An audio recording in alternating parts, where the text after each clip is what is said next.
ضلع مردان کے علاقے تخت بھائی کے رہائشی شیر محمد کا خاندان عرصہ دراز سے کاشتکاری کے شعبے سے وابستہ ہے۔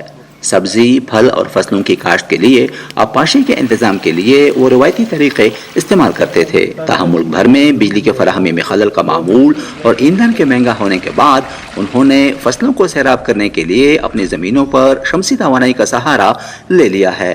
چونکہ بجلی اس ڈیر زیادہ گران شوا، بجلی اب بہت زیادہ مہنگی ہو گئی ہے، لوڈ شیڈنگ بھی جاری ہے، وولٹیج بھی بہت کم ہے، جس کے باعث مقررہ وقت پر سبزیوں اور فصلوں کو پانی نہیں پہنچتا۔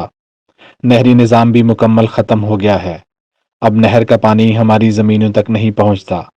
اسی وجہ سے ہم نے یہ اقدام اٹھایا۔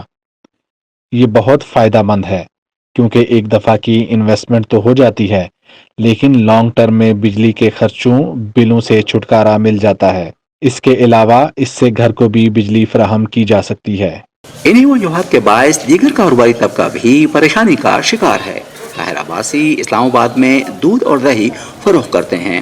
وہ بھی مہنگے ایندھن اور لوڈ شیڈنگ کی جھنجھٹ سے چھٹکارا حاصل کرنے کے لیے مستقبل میں شمسی توانائی سسٹم لگوانے کے خواہاں ہیں۔ دیکھا جی، ابھی تو گرمی شروع ہی نہیں ہوئی، گرمی شروع نہ ہونے کی وجہ لائٹ نہیں ہے، بجلی نہ ہونے کی وجہ سے جو ہے نا ہمارا جو کام ہے یہ بہت نازک ہے۔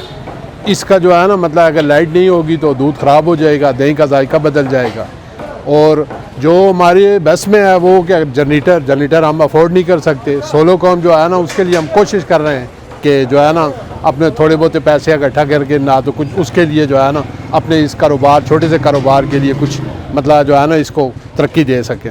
سولر پینل چونکہ بیرون ملک سے منگوائے جاتے ہیں، اس لیے پاکستانی روپے کی قدر کے مقابلے میں ڈالر کے نرخ میں اضافے کے باعث سولر پینل مزید مہنگے ہو گئے ہیں۔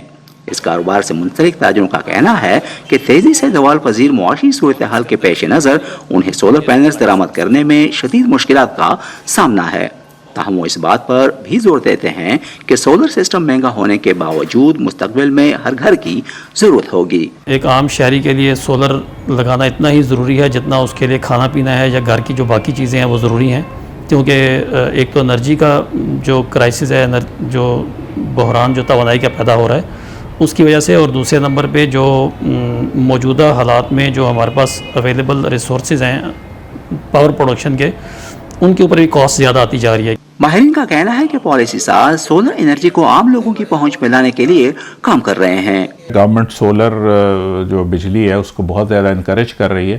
اس وقت سولر پینل کی، انورٹرز کی، لائٹ ایکوپمنٹ کی امپورٹ پہ کوئی کسٹم ڈیوٹی، کوئی ٹیکس نہیں ہے، تو یہ ٹوٹلی ٹیکس فری ہے۔ دوسرا، گورنمنٹ جو ہے بہت بڑے پیمانے پر اپنے جو گورنمنٹ اونڈ بلڈنگ ہے ان کی سولرائزیشن پہ جا رہی ہے۔ تیسرا، ایک پالیسی انڈر اپروول ہے کہ جو لوکل مینوفیکچرنگ ہے سولر پینل کی اور باقی اکوپمنٹ وہ شروع کی جائے، تو ان ساری چیزوں سے جو ہے وہ سولر بجلی بہت سستی ہو جائے گی اور وہ بالکل عام جو آدمی، عام کنزیومر ہے اس کی پہنچ میں آ جائے گی۔ حکومت کی جانب سے سولر پینل اور اس سے متعلق آلات پر ٹیکس سے مستثنا اسکیم اپنی جگہ، لیکن صارفین کا کہنا ہے کہ متبادل توانائی کے طور پر سولر سسٹم غریب شخص کے بس کی بات نہیں۔ تاہم دوسری جانب کاشتکار شیر محمد کا کہنا ہے کہ سولر سسٹم لگوانے کی ایک مرتبہ سرمایہ کاری کے بعد انہوں نے مستقبل میں بجلی کی کم وولٹیج اور لوڈ شیڈنگ کی جھنجھٹ سے ہمیشہ سے چھٹکارا حاصل کر لیا ہے، جس کے بعد وہ بروقت اپنی زمینوں کو سیراب کر سکتے ہیں۔ نظر الاسلام، وائس آف امریکہ، اسلام آباد۔